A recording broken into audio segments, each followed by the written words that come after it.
பிள்ளைகளுக்கு புண்ணியத்தை சேர்த்து வைங்க. பணத்தை சேர்த்து வைக்கிறது, சொத்தை சேர்த்து வைக்கிறது, காரை சேர்த்து வைக்கிறது, வீடை சேர்த்து வைக்கிறத விட, பிள்ளைகளை காப்பாற்றக்கூடியது இந்த புண்ணியம் மட்டும்தான். புண்ணியம் வரணும்னா நெறைய ஜீவராசிகளுக்கு உணவளிக்கலாம். உணவு குடுக்க குடுக்க உங்க குடும்பத்தில் வளர்ச்சி இருந்துகிட்டே இருக்கும். அதிகப்படியா தெய்வங்களுக்கே பிடித்த பரிகாரம் எதுடான்னா, தான தர்மங்கள் தான். "தர்மம் தலை காக்கும்" அப்படின்னு சொல்லுவாங்க. அதே போல தான். தான தர்மங்கள் பண்ண பண்ண குடும்பத்தில் நல்லதே நடக்கும். நெறைய மக்கள் தான தர்மம் பண்றதுக்காகவே ஆயிரக்கணக்கான காசை இறைப்பாங்க. சில பேர் வந்து வாயில்லாத ஜீவராசிகளுக்கு போய் உணவளிப்பாங்க. சில பேர் பசுமாட்டுக்கு அளிப்பாங்க. இன்னும் சில பேர் பன்றிக்கு அளிப்பாங்க. எரும மாட்டுக்கு அளிப்பாங்க.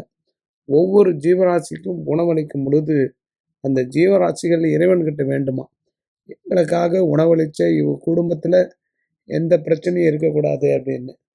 மனித பிறவி உதவி செய்வதற்காக பூமியில் அனுப்பப்பட்டவர்கள்.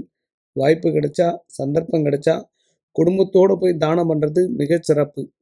தனியா தானம் பண்றத விட, உங்களுடைய அடுத்த தலைமுறை 33 தலைமுறையும் உங்களுக்கு ஒரு பெரிய மகிழ்ச்சி ஏற்படுத்தும் அப்படின்றாங்க. தர்மம் தலை காக்கிற மாரி, உங்க குடும்பத்தை காக்கக்கூடிய ஒரு எளிய பரிகாரம்.